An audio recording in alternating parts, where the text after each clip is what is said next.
about how we can support each other and support, how my role as a superintendent, how can I support my staff? And so when I came to Pecatonica, one of the things that we did is I started a wellness committee, and we were definitely focused on the wellness of students, but our main focus was on the wellness of our staff and what we could do to support the wellness of our staff. Hello, everyone, and welcome to the Brighter Together podcast. My name is Janet Courtney, and my special guest today is Dani Scott. Dani is the superintendent at Pecatona Area School District, which is in Blanchardville, Wisconsin. Dani, thanks for joining me today. Thanks for having me. So, Dani, tell people a little bit about Pecatona Area Schools and your role there. Yep. So I just completed my fourth year as superintendent at Pecatonica. We are a very small rural district, about 45 minutes from Madison. We have two buildings. Our elementary building is located in one community, a little village of about 300. And then our middle school, high school is in another building in a community about 15 minutes away. And that community is about 800. So altogether, we have about 400 students. I've had the opportunity to work in all kinds of districts in terms of size, and absolutely love working in a small district. And so I couldn't be happier to be leading this district. So you guys feed, if you're talking about 400 kids and you're in a 300 and an 800 people community, you're pulling from the area. Yes. Yeah. So absolutely. what is the longest? I'm just curious. My husband grew up in Rockford, Ohio, and he used to talk about when he was little, the bus ride. What's your longest bus ride for some of these kids? We've got some kiddos that are pushing an hour. Yeah. Are they? Yeah. Yeah. And that's just the way it is. It's not, and it's not a negative to you guys. It's just, that's rural America, folks. It is really, and you do that in the winter and you do that in the summer and you do it in the spring. You just do. Yeah. So that's great. I'm sure you have some amazing bus drivers. So kudos to the bus drivers. Absolutely do. They are definitely unsung heroes. I didn't mean to bring them up, but yay, go bus drivers. Yeah, absolutely. So tell us a little bit more about your staff and what you guys do to support your staff. So we have altogether faculty and support staff, about 78 employees in the district, and about 45 teachers. So in terms of pupil services staff, we have 2 school counselors. We have 1 speech and language therapist. We have, unfortunately, this last fall, we lost our school psych and director of special education after a courageous battle with breast cancer. I'm so sorry. We are still attempting to fill those very big shoes.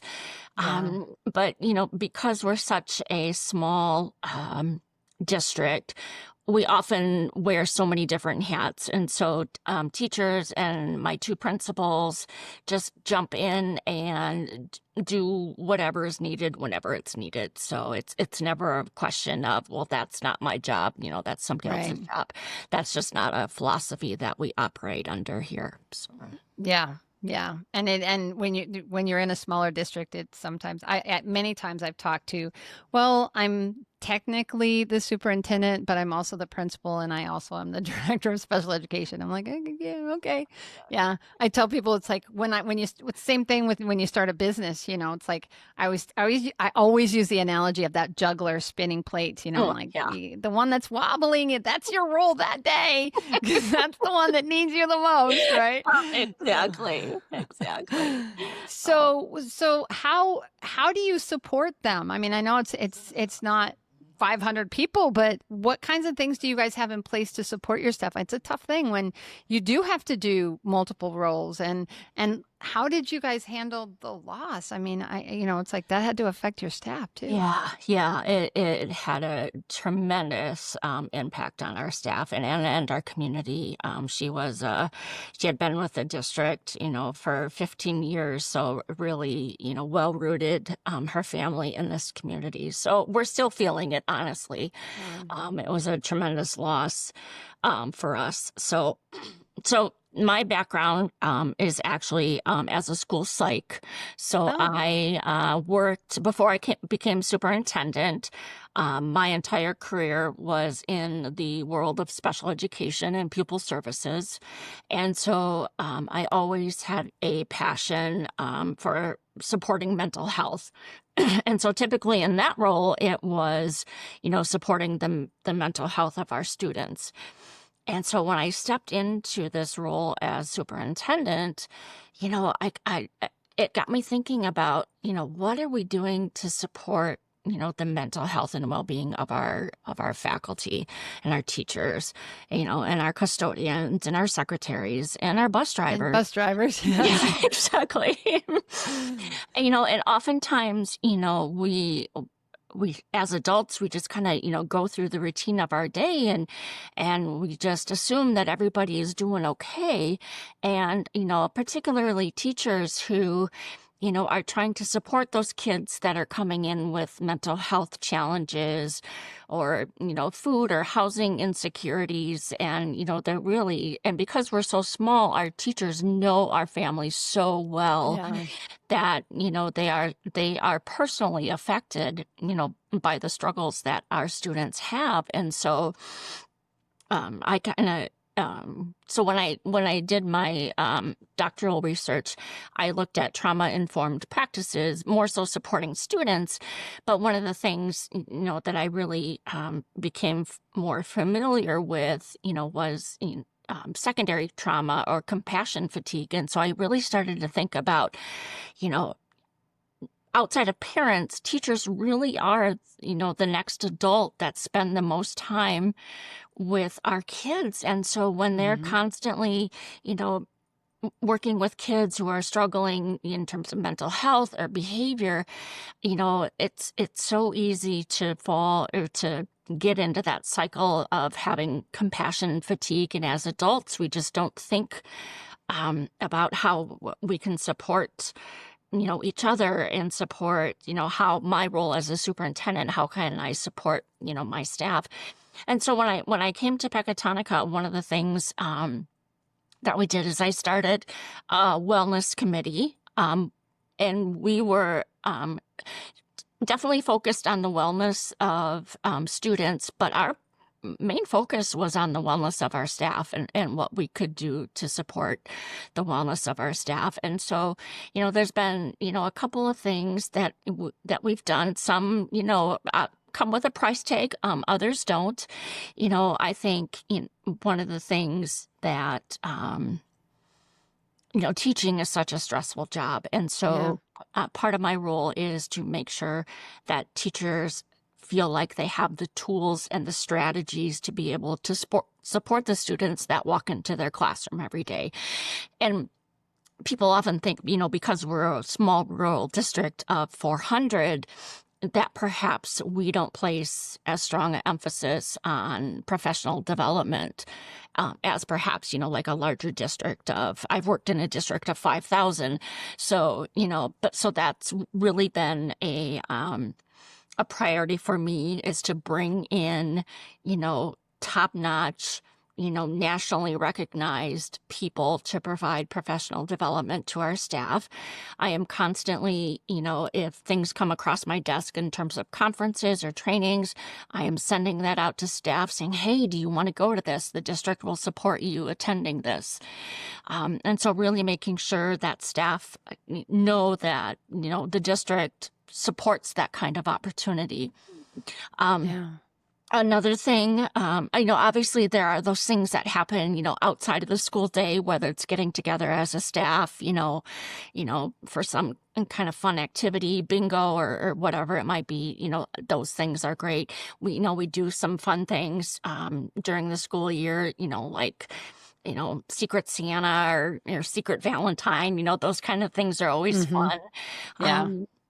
But I think there are other intentional things that we can do as well. And so something that we've done actually the last 2 years didn't cost us a single cent, but I probably had more feedback on this one thing in terms of the positive impact that it had on our teachers.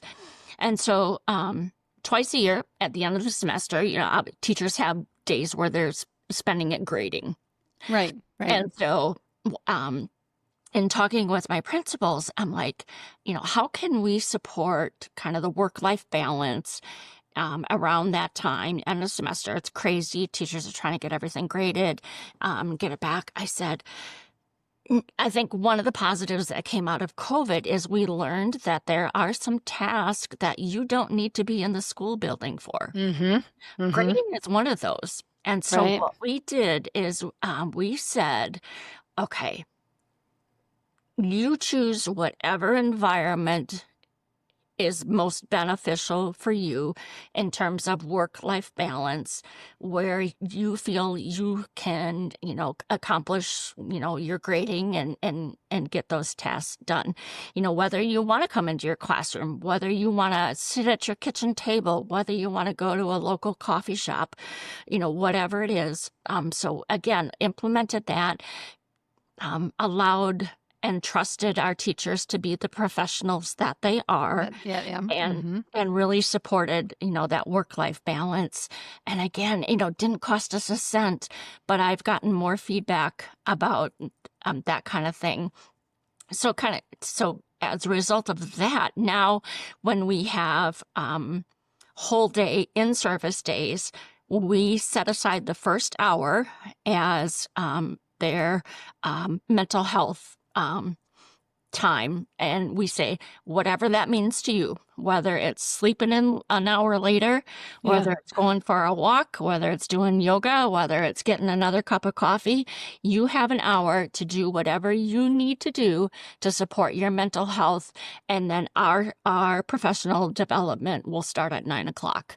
So again, doesn't cost the district a Right. cent, Yeah. but it Yeah. really sends the message to our teachers that we do want to support that work-life balance and support their mental health. So Yeah, I'll tell you, I have not worked outside of my house since 2011. So 14 years now. And I think I work harder at home than I yeah, ever did yeah, working. I mean, I'm a CEO and I own my own business. It's a different kind of, the hard thing for me sometimes is turning it off, yeah, right? yeah. But I always tell people too, it's not, to me, it's not work. There's that famous saying, if you do what you love, yeah, you'll never work a day in your life, right? Find yeah, out what you love and you'll never work another day in your life. And yeah. it's so true because I do love what I do. And it is definitely, and this podcast, I'll tell you, is just an extension of that because it's so fun. I get to meet so many incredible people and talk about the things that are happening around this country. And it's fantastic. And I have that. Some people would say I don't. I think my family is my worst critic because they're like, "Mom, you work too much," but I don't consider it work. So it's like I love what I do, and I love that. I mean, it's the phone is there. I can take it with me, and I don't have to worry about it. But I get to help people all day long, and it's super fun. So I totally get the wanting that balance, and obviously you can't do everything from home, but giving them that opportunity to choose, and it doesn't cost anything, and it shows, I think, that you value their time immensely, that you trust them. Yeah, and that's exactly. the other thing. You have to trust your people, and I always say trust but verify, make sure that things are getting done. But then allow them to do that, and it's incredible. It's an incredible thing. So what about the kids? How are you handling like the mental health? Because everybody's talking about social and emotional. So what kinds of things are you seeing, and what kinds of things are you guys doing for that piece of it? Yeah, so obviously I think, we're certainly not unique here at PEC in terms of the challenges that we're seeing, seeing, younger and younger students, with more significant behavioral challenges, whether it's, self-regulation, how to handle those big emotions when they happen, attention deficit disorder, the wide gamut. We are definitely seeing that as well. Hmm. We have two absolutely amazing school counselors. So they're doing, classroom lessons, they're doing small groups, they're doing individual, they're doing check in, check out with kids. Nice. They're going in and, supporting a kid in a classroom, perhaps. At our elementary, one of the things that we started when I came here, we have an absolutely, well, actually, all of our special education teachers are incredible, but one of our elementary special education teachers is really good with supporting kids with some of those more challenging behaviors. So we actually carved out a part of her time where she is a behavioral support person. And it's wasn't meant to necessarily support kids, but it was to help support teachers and how to strengthen their skills to be able to support those kids within their Right. classrooms. So we've got that. We've also been fortunate to partner with an outside mental health agency. So we actually have an on-site therapist that comes in. So kids, because one of the challenges, obviously, in getting mental health services for kids is, getting them to the appointment. And so when we can Yeah. remove that barrier and actually bring the therapist, to the school, that's just one less thing, for parents to have to worry Right. about. And so that therapist comes in a couple of days a week and, meets with kids and oftentimes, and we often have a waiting list for her to see kids.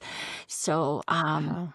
yeah, it's just, and again, it's kind of more so we just kind of run out of either manpower or, not enough minutes in the day to be able to do all the things that we want to do. But I feel like, because we are such a small district, all of our teachers are really tuned into the mental health and social and emotional learning of our students. And so our principals make it a point of, meeting with their people services staff and say, okay, who's on our radar? Maybe Hmm. who's been, kind of a frequent flyer lately, who might need some more support or kind of, or who's gone, quiet. And maybe we need to, pay some more attention about, somebody that's kind of, you know, reached, It isn't always blaring, right in your yeah, face, or bad behaviors or yep, whatever. Yeah. exactly, Sometimes exactly. they just So, stop participating. yeah, yeah, Yeah. Yeah. exactly. Everybody's different. Everybody responds to stress differently, for Yeah, sure. yeah, Um, yeah, that's really good. That's really, really good. And yeah, it's sad that that is the world that we live in, yeah, unfortunately. And it just seems like coping and dealing, there's so many more things that yeah, they stress over. And I hate the fact that we have kindergartners and first graders. When I started my career, I've been a speech therapist for 31 years. You and I have probably been in education about as long. Um, and that was never anything we talked about. I mean, it wasn't a big deal. yeah, It's like you got kids. I mean, and we didn't, we were like, behaviors, what are, right, why are they being bad, right, right. and that switched somewhere in the last 20 years. It's like they're not being bad, Yeah, but right. that whatever their situation is, they're reacting to that. And I think that was a huge switch. Yeah, But but then there's all of the things in society that have just come up, and it doesn't matter whether you're in a humongous 20,000, 50,000 district or a small one with 100 kids. right. There's still those stressors and the phones and the Yeah, technology and the yeah. and all of those things that we never had to deal with it. Right. We never, I mean, it was just like, and then the summer, boy, you just went outside. Go outside. Exactly. Go outside. We were talking about that earlier today. Go outside. And when you turn the hose on, you got to let it run for a little bit because that water's hot. world. It Now was. they're It just was. like everything is right here on a tablet, I and know. it's like look up, Yeah. we're as guilty. I'm as guilty as everybody else. It's like, Yeah. oh, Yeah. I so know. Yeah. I It is a don't, different where's the world. balance, Dani? I don't know where that I don't balance is. know. I don't know either. Yeah, I have, my son is a senior in college and my daughter just graduated high school. And I just like, I don't think you couldn't pay me enough to go back and to Yeah. grow up in the years that they've had to grow up. And yeah, it's just a whole different world. So, Yeah, and it's not going to change. It's not going no, to it's not going to get any easier. unfortunately. It's if anything, it's getting. I think there are positive and negatives to all of it. And like anything, like any tool that you have, Yeah, a knife is really great for cutting, but it can kill somebody too. right. It's like Exactly. is Exactly. so Yeah. it's just Yeah. you just have to learn how to deal with it. And I've talked to principals and superintendents that are embracing the technology, and some that are saying, no, let's try to limit technology. I don't know the right answer. I Yeah. think that there's two sides to every coin, as my mama used to say, right? So, Mhm. um, but you guys are in the front line, and you got to deal with the Yeah. results of all Yeah. of it. So, Yeah. yeah, that's Yeah. really, It's tough. It's it tough. is tough. It Yeah. is tough. So, where do you guys go when you're looking for staff? I know you said you have these open positions. What kinds of things do you guys do to try to attract staff when you're as rural as you guys are? How does that work for you guys?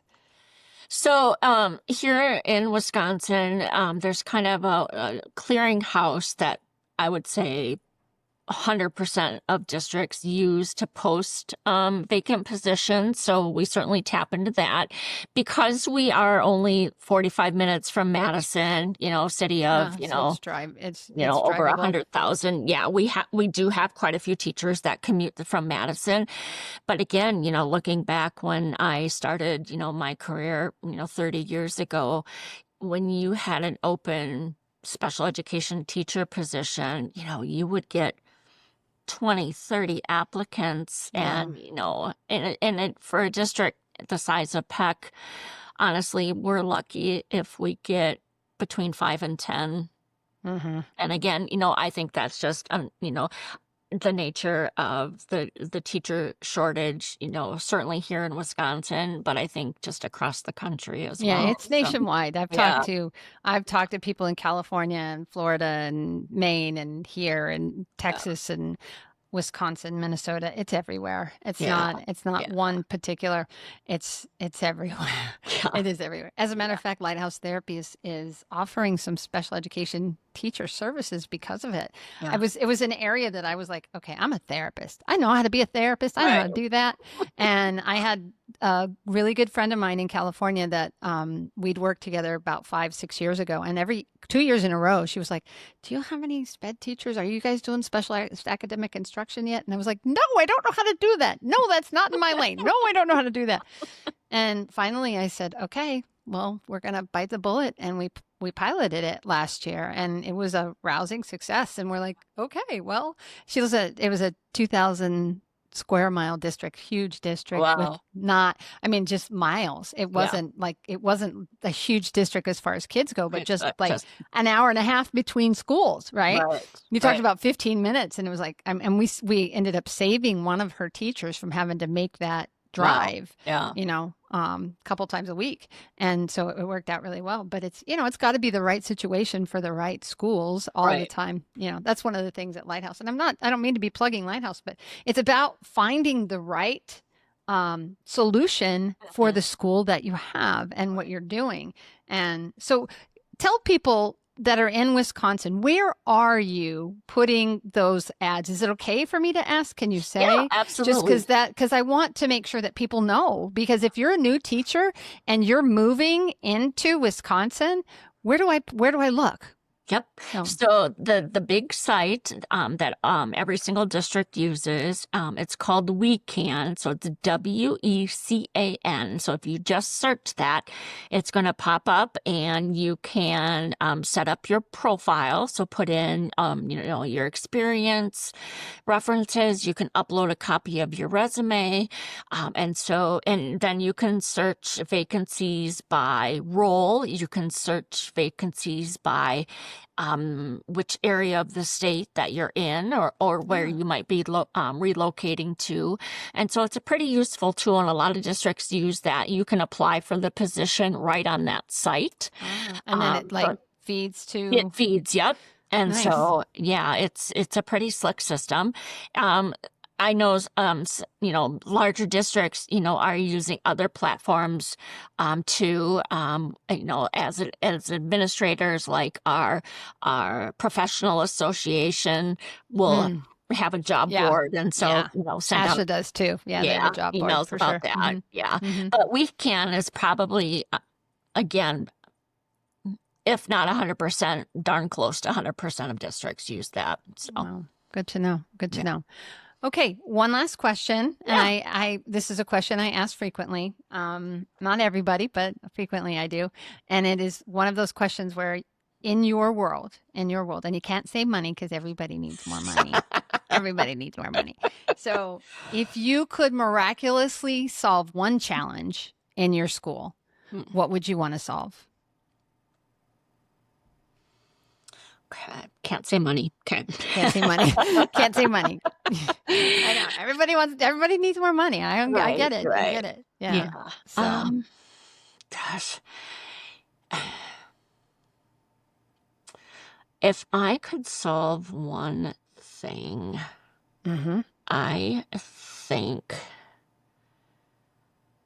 it would be to get all of our students, and frankly, all of our staff, to a place socially and emotionally where they are ready to learn or ready to teach. yeah, Because if you're not at that place, neither of those things are going to happen. And very and true. we can teach and, do a dog and pony show till we're blue in the face, but that learning is not going to happen. And so that it just breaks my heart when I see kids that are just struggling just to hold it together, hmm and so I want to, I want to take those kids, and I want to, you know support them in whatever way. And I just think if we could just establish that baseline for everybody, I think Yeah, so many things would be a lot easier. yeah.